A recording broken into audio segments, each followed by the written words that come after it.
Welcome to the Two Testaments, a guided journey through Scripture with leading experts on the Bible, hosted by Ronnie Cosman and Will Kynes. Find us wherever you listen to podcasts and subscribe on our website at thetwotestaments.com, where you can find our library of episodes and donate to support our work. Follow us also on Twitter, Facebook, and Instagram.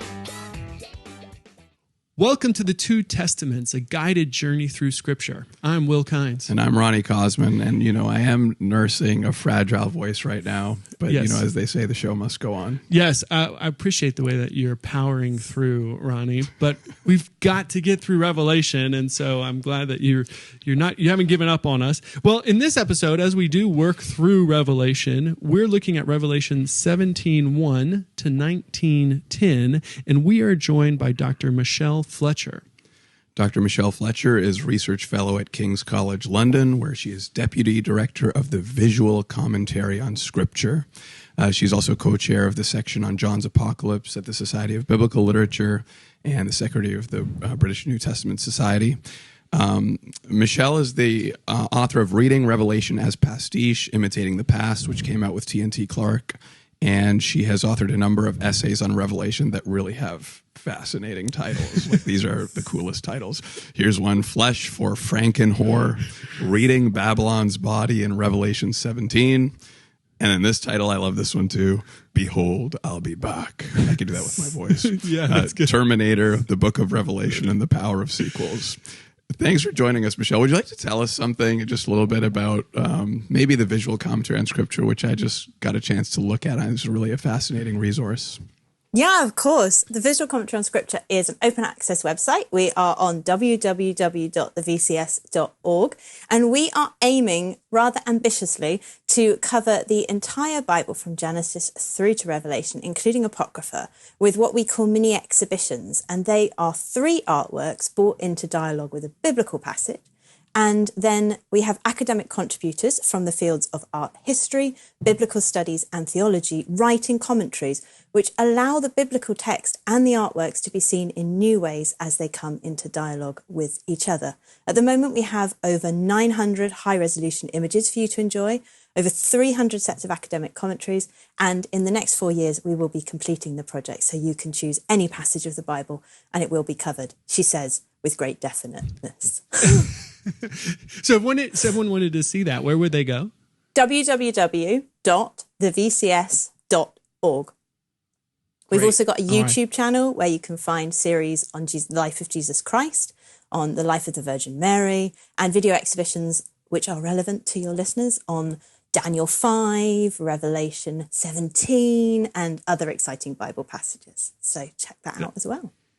That's fascinating. I mean, I love the creativity of that and the way that it encourages people to look at the Bible in new ways through putting it in these new conversations. And I just wanted to say, as we're getting started, we were talking a little bit beforehand, that I first came across Michelle and her work when I was attending online a conference of the Enoch Seminar, which was on apocalyptic and wisdom and genre. But it seemed like everybody was talking about her work on Revelation as Pastiche. It just came up over and over again. I thought, well, who is this person, and what is this work? I need to get to know this. So I look forward to all of y'all getting to know Michelle and her work a little bit during this episode as we work through Revelation 17 to 19. So the first question we'd love to hear you reflect on is, what first drew you to the book of Revelation? What's not to like about Revelation? I mean, I love anything that's got lots of colours, that's got lots of action, that you don't really know what's going on, and that every time you approach it, you see something different. And I think we can safely say Revelation ticks all of those boxes. Every single time I go back and reread these passages, I'm like, I'm not sure about that bit. I love the way that it cycles around itself, that it sets things up early on, that it picks up later on, but it picks it up in a different way. I love the cycles that happen within it, the fact that it does go round and round rather than march to a telos in the way that so many people might think it does. I love the lurid imagery of sulfur-coloured horses, and who doesn't like giant locusts coming up out of a pit with big iron teeth? Like, you can't not like it. I also love its reception history, because I have 2,000 years of people who have just engaged with a book where they are in their life place, which is very different from those who wrote it, very different from where we are today, and have had such a vested interest in it. And it's an amazing snapshot on human history, on human personalities, and the way that we live our lives. And we see enemies, and we set up systems, we create binaries. So that's why I got into Revelation, and that's why I still love it, and I don't think I'll ever go off it. You know what I think is great about that is some of those features of Revelation you just mentioned that attract you to the book are exactly the things that other people cannot stand about the book. I mean, like the fact that it doesn't have a clear telos, the argument doesn't proceed in the way we would expect, it circles around, the imagery, which is crazy and hard to understand. And it's one of the wonderful things about the Bible is that it has this great diversity of types of texts that can appeal to all different types of people. And as different people read the text, they draw out new insight from it. So glad to have a Revelation lover with us to walk us through this text. It would be a problem if I wasn't, wouldn't it? Yeah. I mean, I'd have to say, working through Revelation for the podcast, I'm like, man, I wish I worked more on Revelation than I have. So it is really fascinating, text, all the crazy stuff in here. Michelle, could you summarize for us briefly what do we have going on in this section, 17:1 through 19:10, and how does this fit into the book as a whole? Yeah, so you've given me a pretty taxing couple of chapters to have to summarize quite quickly. Thanks, guys. It's a crazy couple of chapters. It's really been building up towards this. We've had a call in Revelation 14 of fallen is Babylon. We've heard about kings of the earth fornicating. We've heard about the saints being killed and people crying out under the altar, when is our blood going to be redeemed? And in Revelation 16, we have plagues poured out on the earth. But by the time we get to Revelation 17, we are starting to really get involved with the big guns of Revelation. We have got this idea of Babylon and an indictment against Babylon and then the destruction of Babylon. So in Revelation 17, we are introduced to the fact that there is this character Babylon. We then see this woman clothed in gold and scarlet, sitting on this scarlet beast with lots of different heads and horns. We're told a little bit about what these might represent. In Revelation 18, we then move into very city-based imagery. And we've got this lament. We have, first of all, an indictment set up, a proclamation about what will happen. And then we have these different people lamenting the fall of Babylon and what will happen, what the results are when Babylon falls. And then Revelation is set up as this, what's happening in heaven and what's happening in earth. And so in Revelation 19, we move into this heavenly assembly, which we're first introduced to in Revelation 4. All this multitude of voices, and there is this Alleluia chorus, the only use of the word Alleluia, this Hebrew term in the New Testament, where the fall of Babylon is celebrated by those who live in a heavenly realm rather than those struggling on the earth. And we look forward to the final consummation of the book with the marriage of the Lamb. And so it's sort of taking us through all that's happened to this great big fall with this look ahead. That was very well done. Mm-hmm. And I have to say, and I've said this before, Ronnie, it's like every passage we do, I think Revelation cannot get any weirder, right? Like, oh no, this is the weirdest it gets. And this has a lot of weird stuff in it. Yeah. So we brought Michelle on because she's got it all figured out. Revelation never ceases to surprise with its weirdness. No, that's true. That's true. Why it's so good. Yeah. So Michelle, what for you is most difficult to understand in this I love section? The fact you're asking me what for you in a singular sense, as if I've got all the answers. I mean, all of it's crazy and I don't understand any of it. But I think, having worked with it for quite a few years now and spending time with it and seeing how other people engage with it, one of the hardest parts of this particular setup is the fact that in some ways this indictment against Babylon and the destruction of the figure of a woman is so visceral, so brutal and so disturbing. And so many of the interpretations that have run out since it first appeared in the first century are so problematic. Coupled with the fact that actually, when we look at Revelation 18, it can almost seem quite a sanitized, imitative text, which is just replaying the fall of a city. Something's happened and it's being punished for that. And then you've got this Alleluia afterwards. And so it's this mixture of really disturbing, affective nature, but also a replaying of lots of what's been seen before in the Hebrew Bible and some quite stereotypical actions. And how do we marry those two together when we're reading them? It's easy to try and separate them out or to try and sanitize the violence and say, no, we don't need to read it that way. It's just about these things. Let's find the objects it might be referring to. It's not really about destroying women's bodies. It's not really about Jerusalem or anything like that. Try and take away what's been read in the past and clean it up. Or we can say we just read it in this awful way and we shouldn't engage with it anymore because it's so traumatic and so terrible. And it's bringing those two together in the way that actually the book is created to be read, which it does massively affect you. And allow yourself to be affected when you're reading this, because it brings out something about who we are, what systems we're embroiled in, what kind of things disturb us, what do we take pleasure in, what do we cry hallelujah over today. So to have that way of reading and at the same time read it with the sense of distancing, remind ourselves that it is referring to things in the past, remind ourselves that it is referring to things that have happened in Israel's past in the Hebrew Bible, and remind ourselves it's a text that were written for a Jewish Christian community in a certain place in a certain time facing difficulties. And if we can hold all of those things together, we might get 25% towards being able to deal with it. Now, in chapter 16, we see that the seven angels pour out the bowls of God's wrath. And then we read here in chapter 17 that one of these angels shows John in verse 1 the judgment of the great prostitute who is seated on many waters. The Spirit takes John into the wilderness where he sees the woman. And John says, I saw a woman sitting on a scarlet beast that was full of blasphemous names.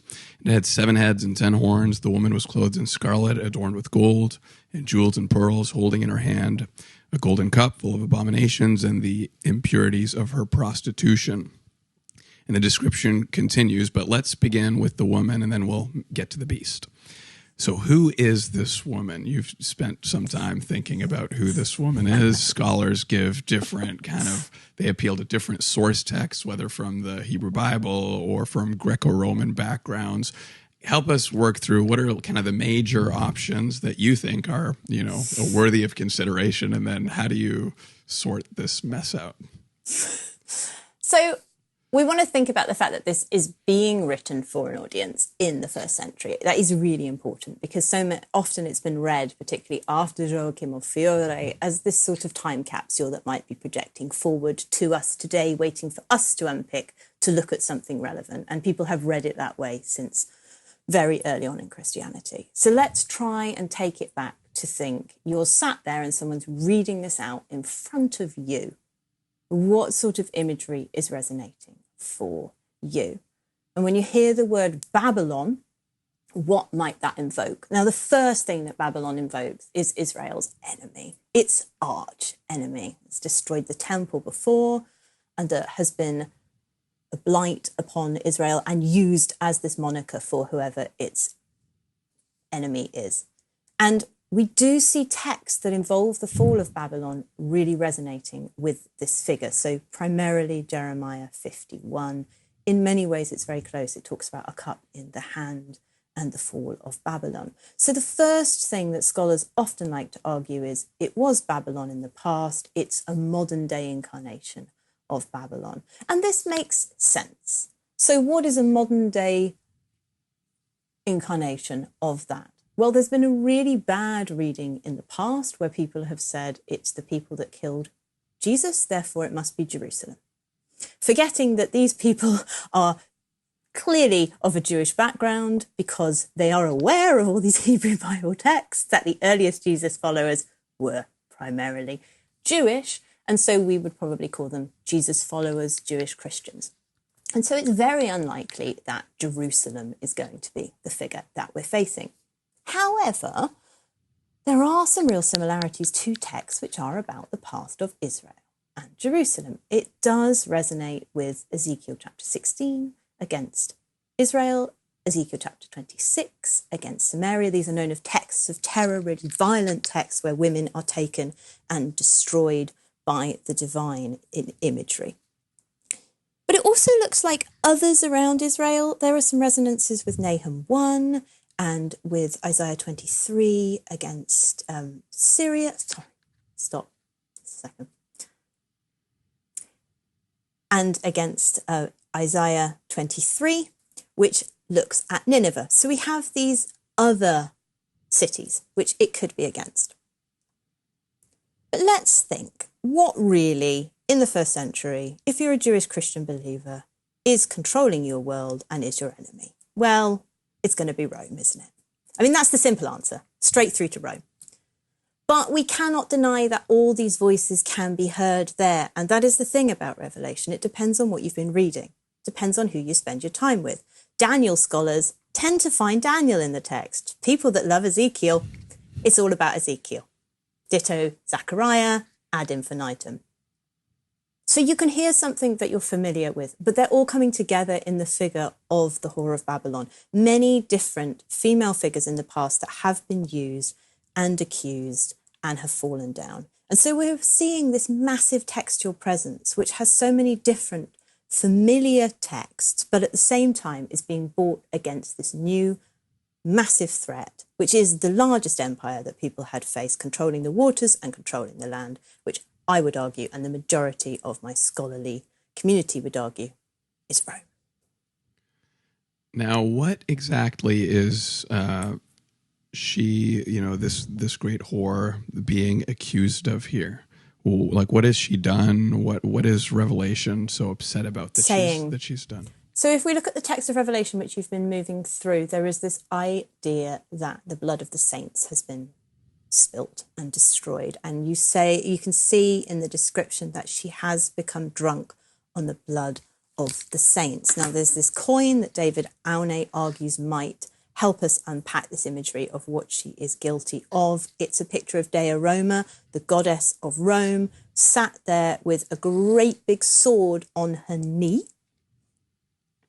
Whereas here we're hearing that she's holding a cup with the blood of the saints. So if you think about that sense of destruction of the people who belong to the one on the throne, those who follow the Lamb, that sense of violence is there.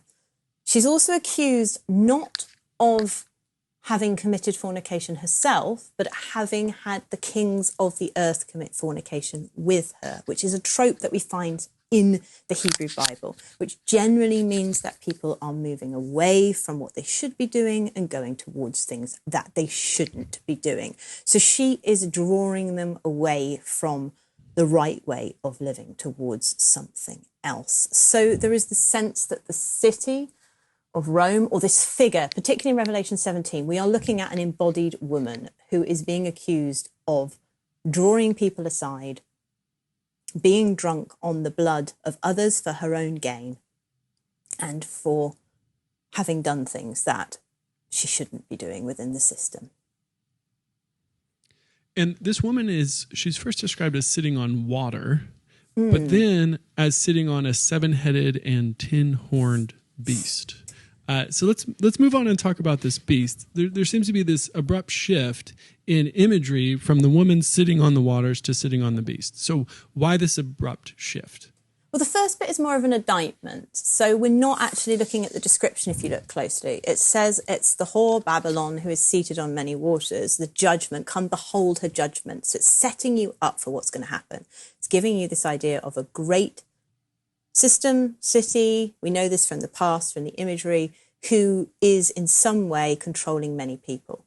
And as the Bible so often does in the Hebrew Bible and in the New Testament, when we're moving into this prophetic world, we have our big picture and then our camera zooms in and we see what that actually looks like. And in Revelation's storyscape, we're getting this beast pulled up that we've already been introduced to in Revelation 13, we think. Here it's scarlet, its feeties and its other bits aren't described the same way as it is in Revelation 13. We're told it's scarlet, matching the colour of the prostitute who is dressed in scarlet and purple. But we have this woman seated on this beast. And so it's bringing this system that we've already been introduced to in Revelation 13 together with this figure who is seated on waters, i.e. in control of them. Imagine like enthroned, it's that idea of cathedros, the same idea as your throne that you sit on. So she is ruling over these things. And so to zoom in and be told this whore who controls everything is in fact a woman seated on a beast, we start to unpick the imagery and ask questions of it, get more involved in the story, more affected, and it becomes more complicated because these things are complicated.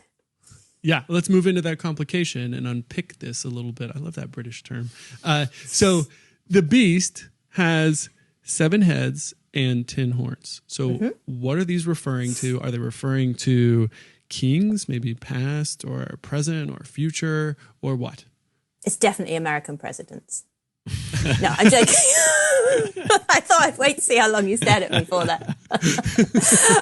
All right, so we're going back into our Roman Empire and we're going back into our world of the Hebrew Bible. This is not unfamiliar language for people. When the beast first appears in Revelation 13, it is drawing massively on imagery from Daniel. When we're hearing imagery of beasts that have horns and that have heads, we want to think of something large, of a system, and then the things that control it or the things which are ruling over it. And so that's what we're dealing with here in Revelation when we're getting into this imagery. The heads are quite specific in Revelation. We're described that 5 have been, 1 is, and 1 is to come. So we've got these 7, normal number in Revelation, but actually broken down here. And so what scholars like to do, we love to do this because it means we can make lists and count, is make a list of all the Roman empires, all the Roman emperors, because we think they probably do refer to emperors because they have in these past iterations of this apocalyptic imagery, and then count. It makes a problem though, doesn't it? Because lists never work quite well and history is always a retrospective enterprise. So do we start with Julius Caesar or do we start with Augustus? Do we count the 3 emperors in the year of the 3 emperors with Galba, or do we miss them out? And it's difficult to know. But given the precision of 5 have been, 1 is to come, we probably are being put into a realm of counting, and probably we want to start with Augustus. If we do that, the last one to fall is Nero, which is quite convenient, because when we get into Revelation 13, which you've already done, flashback to whatever you've been doing with that, we do get into this idea of 666, and does it represent Nero? And it very likely does. So the fact it might be the last one being Nero, with this myth of Nero Redivivis that was floating around at the time. Nero hadn't died, he'd just gone off, and he was going to come back with the Parthian army and take back and make the empire great again. So if he's passed away, we're then looking at who might be reigning now. And so we probably would want to lean towards Vespasian. But people get really hung up on this because we love dating texts. Love it. And so if we could actually work out who was on the throne right now, we could say when Revelation was dated. And there's been this big debate with whether it's aimed at Nero or whether it's aimed at Domitian, who ruled in the 90s, Nero in the 60s. And so scholars love this debate. But for us today, how much it matters, I have to question, despite how much ink has been spilt over this matter. But we are thinking in the realm of emperors, and it is worth looking at the emperor lists and just kind of familiarising yourself with the people who were these emperors. Who were people thinking about? Whose imagery were they seeing everywhere on statues and holding in their hands on coins? Who was ruling their lives? Have a think about that. That's the sort of rhetoric that we're seeing. And in that sense, it's very anti-empire because we're being told that these are beastly heads and that they're going to fall. And then the 10 kings, I've got absolutely no idea. The fact that they're really generic and that they're horns with no specifications in the same way we're seeing with the 7, which has been broken down. Think about them probably as being part of the system, part of the rulership. Revelation is very much saying those who have the power, those who have the wealth, there's going to be a massive shift. And you'll see that when you go into the next chapters of Revelation with what's happening. This is not going to carry on. And we see it really strongly in Revelation 18, which we will talk about in a second. So that idea that the people who are in control now will have power, they seem very powerful, there's lots of them, they're working together, but that alliance and that working together is not going to carry on forever, and that there's hope in the future, is how we want to read this imagery. Yeah, so that brings us to something that I think is interesting. is that we have here, it seems like they're cooperating, right? The woman and the beast, they kind of have this cooperative relationship. So in verse 13, these are united in yielding their power and authority to the beast. They will make war on the Lamb, and the Lamb will conquer them, for he is Lord of lords and King of kings. And then in verse 16, and the 10 horns that you saw, they and the beast will hate the whore. They will make her desolate and naked. They'll devour her flesh and burn her up with fire. So what is going on there? It seems like we go from one of cooperation to now like the beast is, and the kings have turned on the whore. What's going on here? Yeah, story of women's lives, isn't it, really, being turned on by people and destroyed. It's a hugely misogynistic text, and it makes my stomach reel every time I hear it. Hearing you read it out, I'm just like, oh, it's totally gross. Just as I set it up with the take a step back, be affected, take a step back, taking a step back on it, what we want to think about here, just in facts in the ancient world, is how much we can describe someone in the Greco-Roman world who's a whore as ever being in cooperation with the system and being in power. So it might be that she's adorned in the clothing, but the term porneia, the idea that she is somebody who is outside of a system that's not necessarily protected by a system and is eventually brought down, is worth bearing in mind when we get into these sort of, let's break down what's going on here. On a more, we're zooming out now, we're getting away from a female body, we're getting away from particulars, and we're just thinking about systems and power. The idea that something breaks down, that everybody grows too rich, that everybody fights and that things fall apart, that cities burn as a result. I'm really obsessed with reading Napoleonic War literature at the moment. I just read so much of it. Such a middle-aged man. And this idea of burning cities, the amount of destruction that happens when people turn against people, the way that things do get destroyed, the way that empires can't hold, systems cannot keep going, and that in the middle of that, destruction happens. That's what we want to think about here with Revelation, the fact that it might be going well, but it won't always be. But just coming back into my feminist, contemporary 21st century biblical scholar, it is interesting that it's a woman's body, isn't it, that ends up being the thing that is completely annihilated in the imagery that Revelation presents us with. And the person at the bottom of the system who gets destroyed by the system. And how does all that relate to the language of the conflict with the Lamb in verse 14? They will make war on the Lamb, and the Lamb will conquer them, for he is Lord of lords and King of kings. Is that kind of part of the dissolution that we see between them, or is that just kind of flashing to a different Well, the war with the Lamb has been going on since before the book of Revelation starts. I mean, the Lamb appears in Revelation chapter 5, appearing as if slain. So something's already happened with the Lamb. And then the Lamb is going to war. We have the judgments throughout Revelation before now that what has happened will be destroyed. And so there is this sense that this system is not part of the system of the Lamb, which is seated on the throne with the one on the throne. These heavenly voices that I've spoken of in the heavenly assembly, they are not part of the system that's going on earth. And it can only go on for so long before it needs to be stopped, before it needs to be judged, as it always has been in the past. When someone's sins are coming up to heaven, it's never a good sign. That's what happens with Jonah and Nineveh, that the sins reach up towards heaven. It is time for action, for justice, and for judgment. And for those who read this from a place of the underside of economic systems, they will often say, this is what needs to happen to the vile systems that control people economically and ruin their lives. And this is the sense of justice and judgment that needs to be meted out on exploitative systems which eat up those that are part of them. Let's move now into chapter 18. And here we encounter more voices. Could you walk us through these various voices who tend to be reflecting on the destruction of the woman here, and explain how they all fit together into this chapter? Yeah, thanks. When you gave me this, I was like, this is like some awful memory test. So let's see if I can regurgitate it correctly for the audience.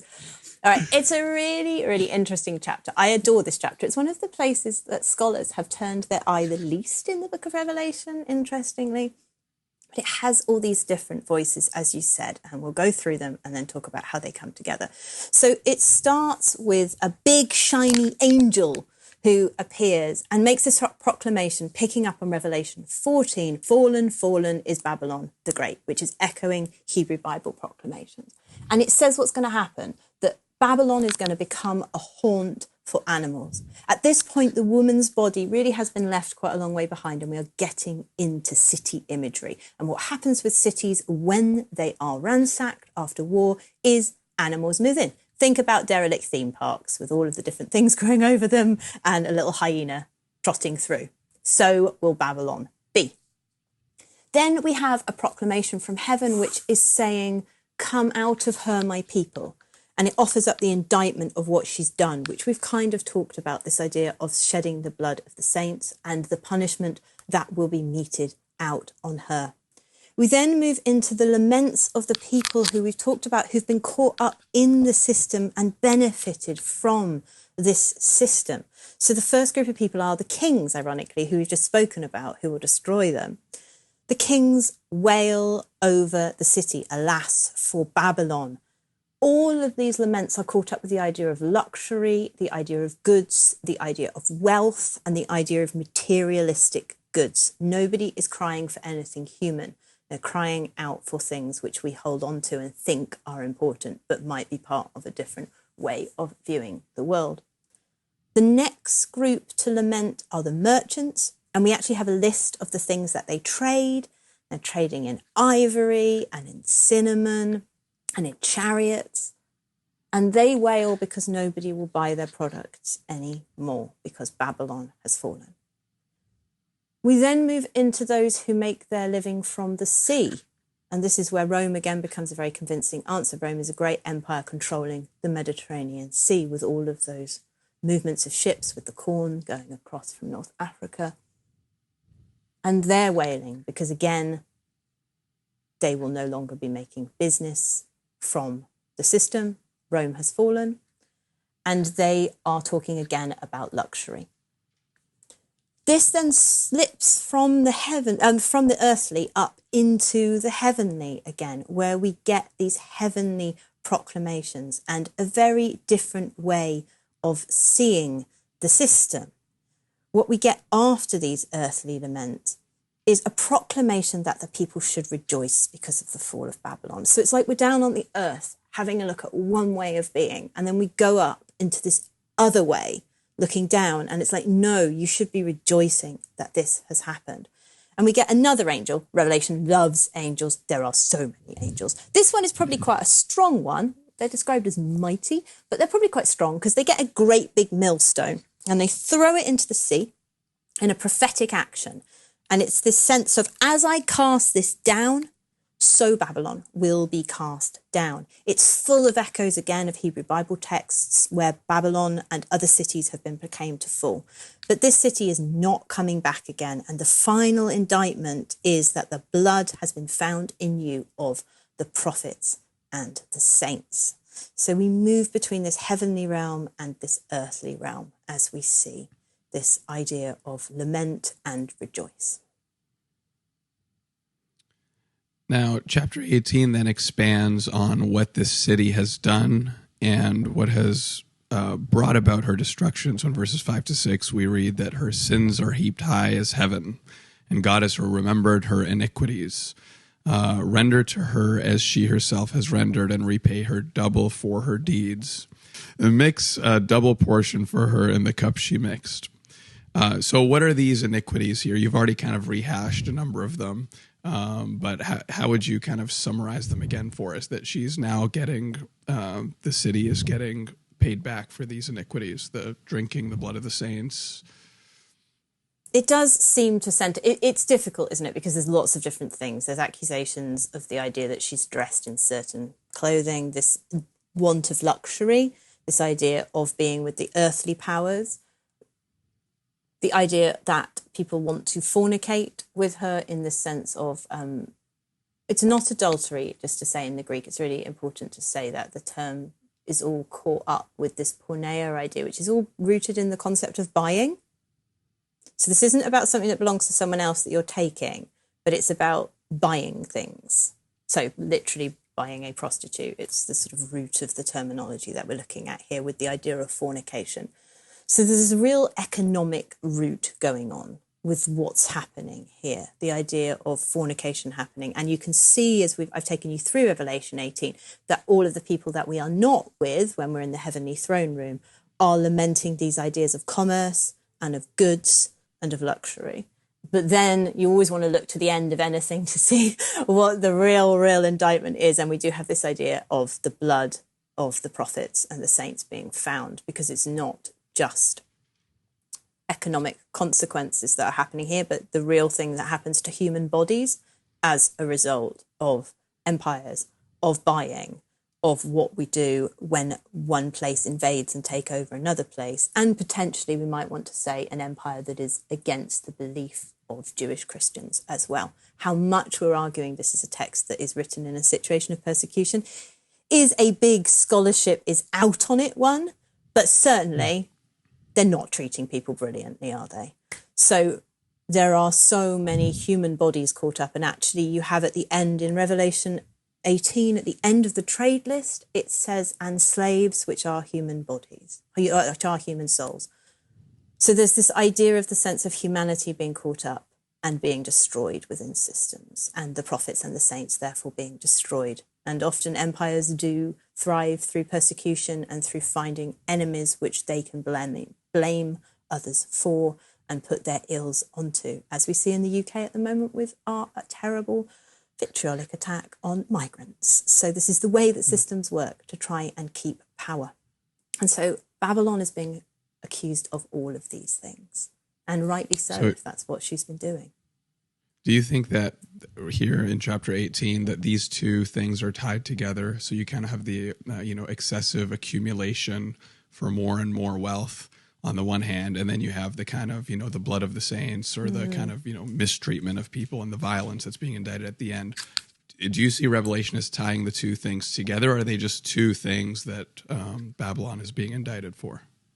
Based on the readings of particularly Latino liberation theologians of Revelation, and some works that are published in Spanish, which really don't move into the mainstream as much as they should, I'm really convinced that we should read it with this economic grain as everything being caught up together. To say economics is one thing, persecution, human problems is another thing that just happens to go hand in hand with it is to misunderstand the way that systems work. I mean, oikomenios, economics, it's all coming out of the household, which is all coming out of people. It's about people that come together to do things, to make things, to create things. And the idea that we could ever separate out a misuse of powers and a persecution of people for their beliefs, for the way that they behave, and economic gain, power, control, and people who are on top wanting to hold power, I think is just to simplify the earth a little bit too much. Is the reference to enslaved people as human souls, emphasizing their humanity, is that distinctive for Revelation at the time period to make that point? So it's a really interesting question, because people have said, is this just a way of rhetorically saying, bodies which are human souls? So sort of this idea of just, well, they're just humans. It's just a way of describing slaves. And it depends who you read on who argues which way. If you read ethnic minority readings, then there is a sense of really bringing these enslaved people to the fore and saying, no, that actually this is really important. It does seem to be indicating that this is a problem within a system. There is another group of scholarship that says, well, just slaves are something. But as I said, you always want to look to the end, to what's left till last. And the fact that this is the final item in the trade list, I think it speaks volumes personally. But that is a personal view based on some people's ideas that it's like an exclamation agree point. with. Yeah, it's an exclamation point. Like, you don't only do all of this stuff, but you're actually trading human souls back and forth. Yeah, and I mean, we don't want to over-exaggerate the fact that the early, that we want to say that there were problems, that these Jesus congregations thought that slavery was terrible. I mean, there are plenty of arguments to say that slave practice was quite normal for all people at this point, and we might not see it that way. But Revelation is so anti-systems. And in so many ways, I'm quite I'm quite a little communist, and in so many ways reads from an egalitarian perspective, that to read it in a sense of all people as being egalitarian, a sense that accumulating wealth and top-down systems with this at the bottom, this is underneath ivory, this is underneath cinnamon, this is underneath cattle, that actually Revelation is always changing everything up the other way and looking at a world where everything is inverted. Yeah. I would say that I think it is worth us in the 21st century saying there can be something really meaningful in this that we can learn from and do good with today, and say, yeah, Revelation is saying we can see things differently. Yeah. It's almost like forcing people to pay attention to the sweatshops that enable them to buy things so cheaply. Right.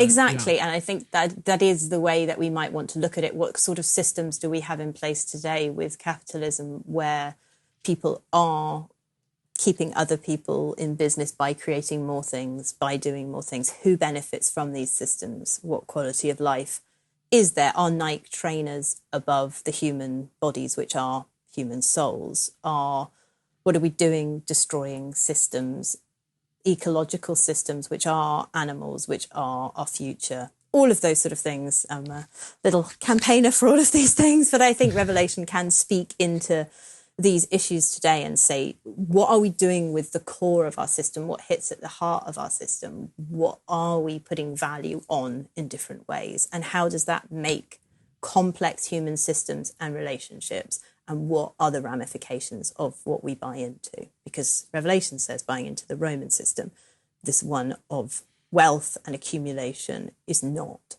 the best way to be. Yeah. So these kings who are said to have fornicated with the woman, it says in verse 10, they're in fear of her torment. So why don't they get punished along with her? Well, we've got to have part 3, haven't we? I mean, you can't make a movie sequel if it all happens now. They are reserved for the future. You will find out more about them when you discuss the final close of Revelation. This bit very much, when you look at Revelation 14, which sets it up, it's the people on the earth who have worshipped the beast. It's the whore will have the judgment. Babylon will be judged. And so there is this sense that this part is reserved for the system, for the city, for the woman in Revelation 17 moving into the city lament. We are focusing at the moment, our camera is, you're looking at your city, and all the people are moving away from that, and they stand far off and watch it. And you've got your subtitles coming up that say, to be continued, with them all stood there. They are going to have a battle in the future. They're going to show their true colours, and they're going to pop up again. So you've got your static camera at the moment that is looking at the destruction of Babylon, which has been predicted already in Revelation, and you've got to wait for your next bit, because Revelation is very much about allowing one cycle and one set of events to happen, having this heavenly praise that happens to celebrate it, resetting, moving on to something else happens that looks familiar, having a flash forward, having some more heavenly action. It doesn't throw it all at us at once. It's not quite the Amazon algorithm of zombie Jane Austen murder mysteries. It does break itself up and give you some pauses. So you'll find out more about the kings in the future. But it doesn't end well. Yeah. Okay. Great. We turn from mourning and fear over her destruction to rejoicing at her destruction in verse 20, right? So we read, "Rejoice over her, O heaven, you saints and apostles and prophets." And after an angel talks about how Babylon, we read, will be thrown down and will be found no more, we then get a number of hallelujahs from heaven that you had described for us earlier in verses 1 to 10 of chapter 19.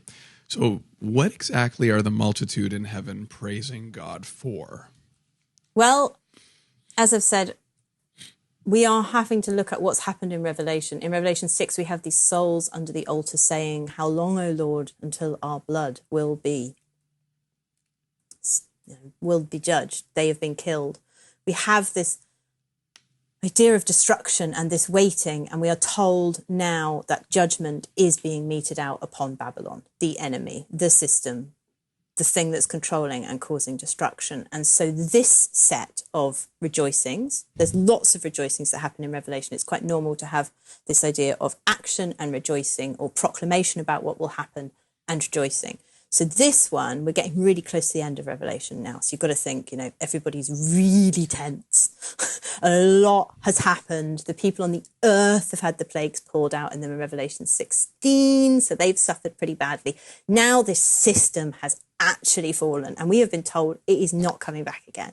And so this rejoicing is that judgment has been meted out, and we've been waiting a long time in Revelation for this level of judgment, not just let's have some boils pulled out on people so they're not happy. This is systemic alteration that cannot be changed. And in the future, we will have the new heaven and the new earth, which is obviously the ultimate repristination and alternation of systems.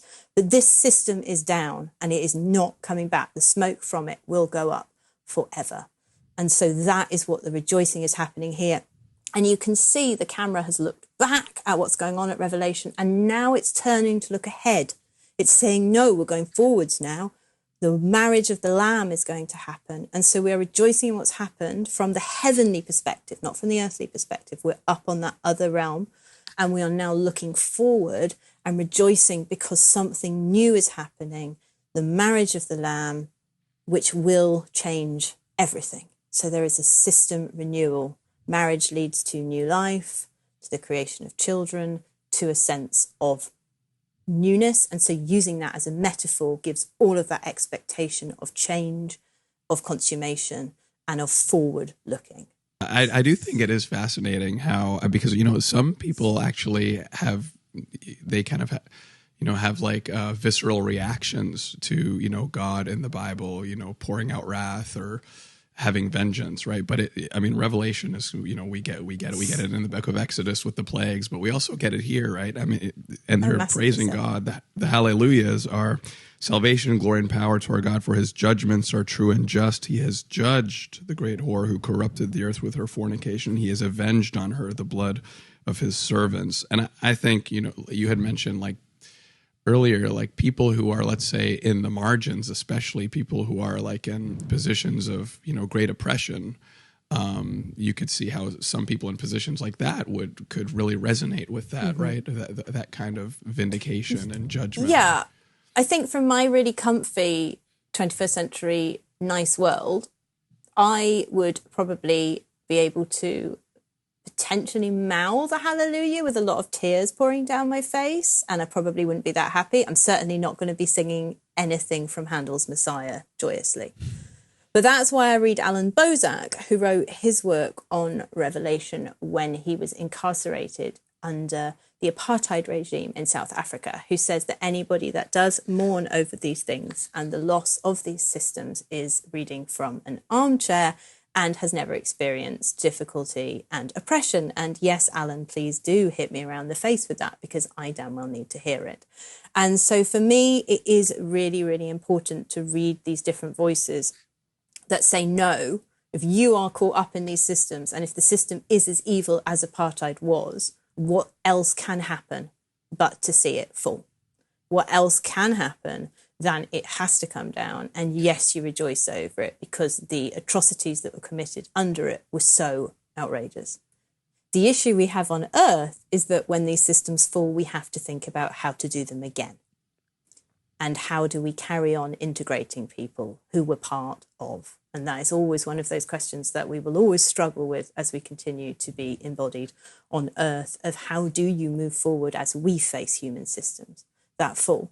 But that's why voices such as Bozak, that's why countries which have done these massive system changes, why we can learn, we can say that's worked, that hasn't worked, and why we should always look outside of our own experience to try and work with this. And this is why I love Revelation, because you can have it on this, well, it can be an eschatological vision of, all of the injustice that's happened. If you thought about all of the worst atrocities humans have ever done, put them all together. I do this for my poor students. I flash up all these pictures of the worst human atrocities and say they don't have to look if they don't want to.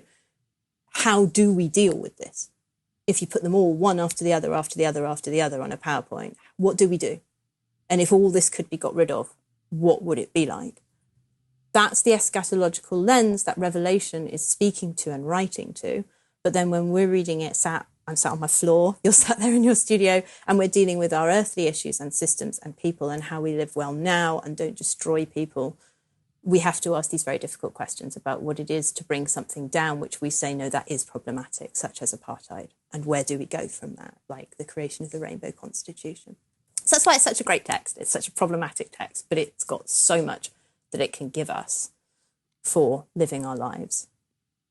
Yeah, and so the lamb, we're going to double click on now. The lamb plays a crucial role in this whole process. So in 1714, the lamb is depicted as at war with these systems and will conquer. And then this passage ends rejoicing in the marriage of the lamb. So how does that fit together? The role that the lamb plays here, and you can't overlook the fornication of the woman versus the marriage of the lamb. That seems like that's probably an intentional contrast as well. So how do you fit that together? Exactly. And scholars will say that you can see an echoing in Revelation 17:18 to the final chapters of Revelation, where we do have the marriage of the Lamb and the New Jerusalem, which we haven't spoken of yet, but it's this great big Borg cube-like gold thing that comes down out of heaven, which is enormous. It's the size of London to Moscow, basically, wide and high, and that's a long way. And it's perfect, and it's gold, and it's full of jewels. And so some of the imagery that we see with the Whore of Babylon is actually picked up again. There's this sense of, what do we do? How do we do new? Can new ever forget old? Does new always embody what was there in the past?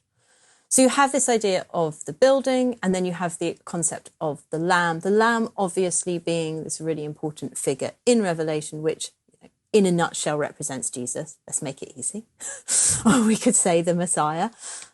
And this sense that the Lamb is the key figure who has been slain. We are introduced to the Lamb, the Lion of the tribe of Judah, the root of Jesse, the Lamb standing who is slain.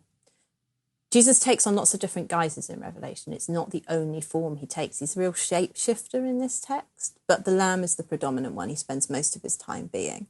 So at the end, you have this bride of Christ, which is made up of the saints. People will become a pillar in the house of God. The kings of the earth will come in and out of the gates, and the Lamb will reign. There will be no more darkness, because the Lamb will be the light for the city. The Lamb shares the throne with the one seated on the throne, and so is at the center of power. And there is this voice that says, "Behold, I am making all things new."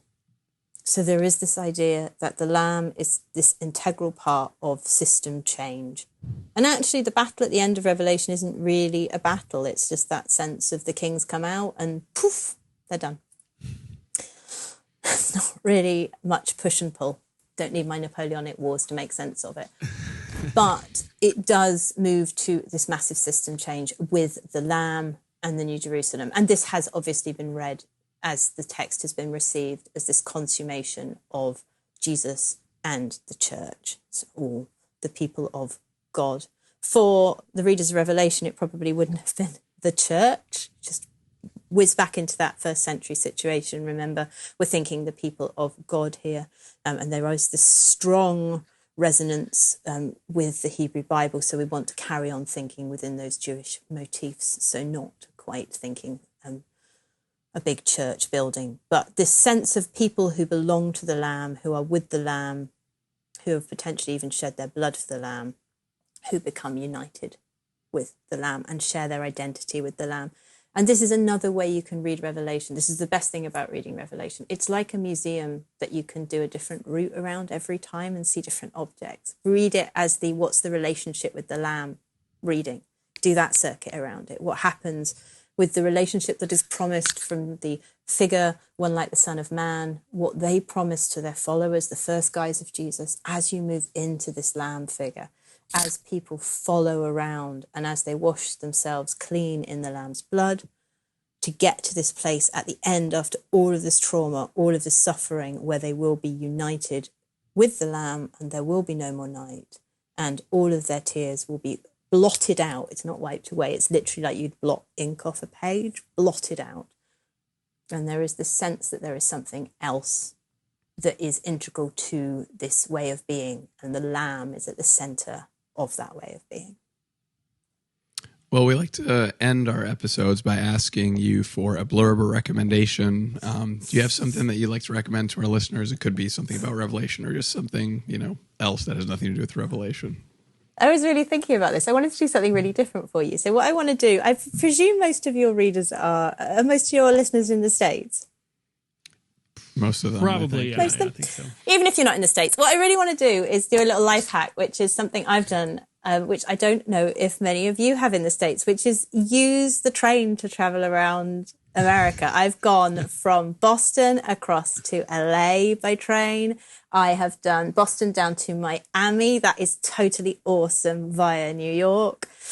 There's nothing like leaving the snow of New York and going down into the sea down in Miami and having a cocktail on the beach. There I have gone right across from Washington to Chicago and then down to New Orleans, again, leaving the snow in one place and then hitting Bourbon Street in New Orleans after that. So that's my life hack, which is you have an amazing country to travel by train. And if you are further afield listening to the podcast, travel by train.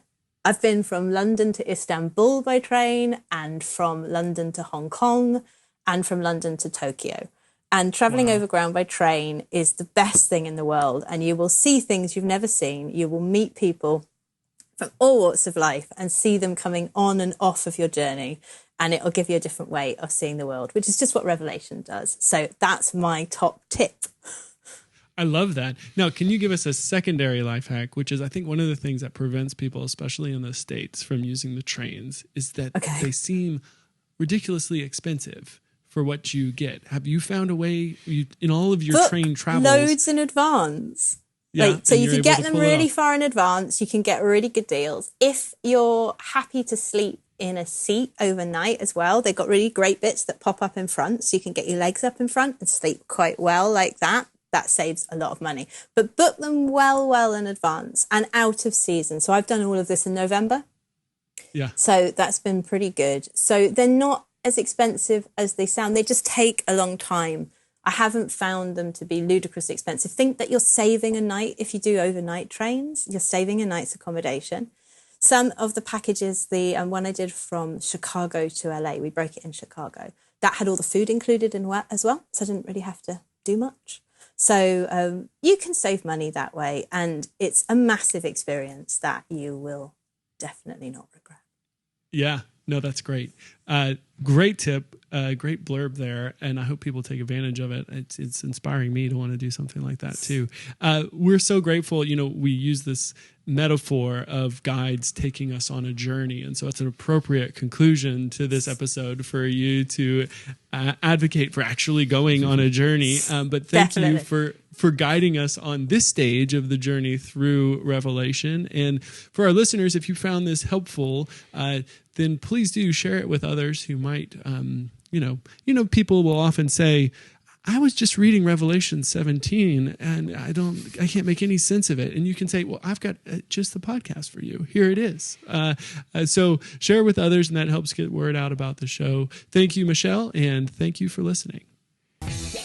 This episode is co-sponsored by Samford University and the Alabama Humanities Alliance, a state affiliate of the National Endowment for the Humanities. Any views, findings, conclusions, or recommendations expressed in this episode do not necessarily represent those of the Alabama Humanities Alliance, the National Endowment for the Humanities, or Samford University. Thanks also to the Faculty Success Center and our student assistants for their help with production and promotion.